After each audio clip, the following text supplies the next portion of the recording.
Oi gente, para quem não me conhece, meu nome é Marina, eu sou professora de Direito Penal, Processo Penal e Direito de Família e hoje eu vou conversar com vocês sobre um dos elementos da culpabilidade, que é a exigibilidade de conduta diversa.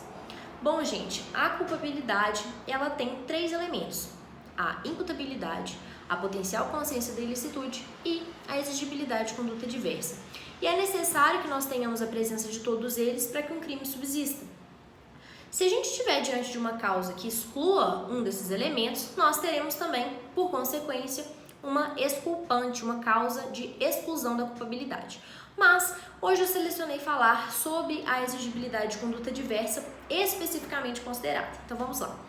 Bom, gente, quando a gente fala em exigibilidade de conduta diversa, o nome do Instituto traz diversas informações que a gente tem que prestar atenção. Se eu estou dizendo que é exigível uma conduta diferente, significa que uma outra pessoa naquele mesmo lugar, diante da mesma situação, deveria ter se portado de uma determinada maneira que não foi aquela que o autor comportou. Então, por exemplo, se eu estou diante de um cenário em que havia como agir de forma diferente, havia como ter outro tipo de comportamento, e mesmo assim eu insisto e pratico algo que não é conforme a nossa ordem jurídica, eu estou nessa situação de culpabilidade, desse requisito da culpabilidade que é a exigibilidade de conduta diversa.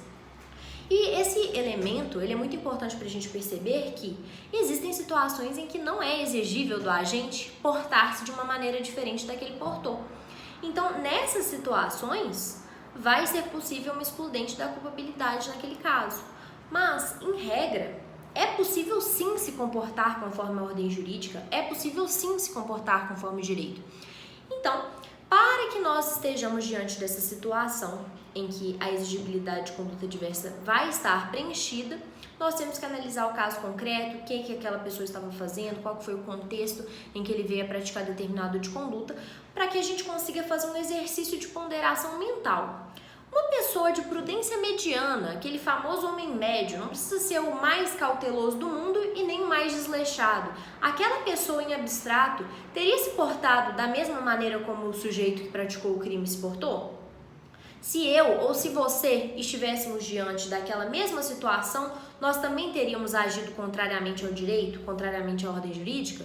Se a resposta for que sim, que uma outra pessoa de prudência mediana teria agido de forma diferente, nós estaríamos num cenário em que era exigido sim do agente uma conduta diversa e, portanto, vai estar preenchido esse requisito da culpabilidade, possibilitando, se não estiver presente nenhuma outra causa de exclusão da culpabilidade, por exemplo, que aquela pessoa venha a ser responsabilizada pela conduta que ela praticou, certinho? Qualquer coisa podem me perguntar.